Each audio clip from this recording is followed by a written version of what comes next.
एक वैश्य आते जाते साधु से प्रतिदिन एक अजीब सवाल पूछती कि आप स्त्री हैं या पुरुष। साधु कहते कि एक दिन तुम्हारे इस सवाल का जवाब अवश्य दूंगा। वेश्या ने इसका कुछ और अर्थ निकाल लिया।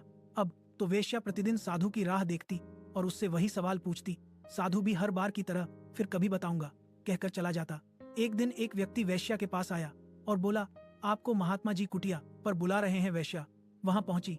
साधु बीमार थे, भूमि पर पड़े थे और अब उनके जीवन के कुछ क्षण ही शेष थे। उन्होंने उसे कहा, मैंने तुम्हें तुम्हारे प्रश्न का उत्तर देने का वचन दिया था, वह उत्तर आज दे रहा हूँ। मैं पुरुष हूँ। वेश्या बोली, यह उत्तर तो आप कभी भी दे सकते थे। साधु ने कहा, केवल पुरुष का शरीर मिलने से कोई पुरुष नहीं हो जाता। जो संसार के भोगों में आसक्त है वो माया के अधीन है और माया के अधीन जीव माया की कठपुतली है। तो वो स्त्री ही है जो माया की अधीनता के बिना जीवन जीता है, वही पुरुष है। और माया का स्वामी उसे एकात्मता प्राप्त करने पर ही पुरुषत्व प्राप्त होता है। जीवन जब तक है कोई नहीं कह सकता कि कब माया उसे नचा लेगी। परंतु अब मैं जा रहा हूँ। अब मैं कह सकता हूँ कि माया मेरा कुछ नहीं कर सकी। अब मैं समझ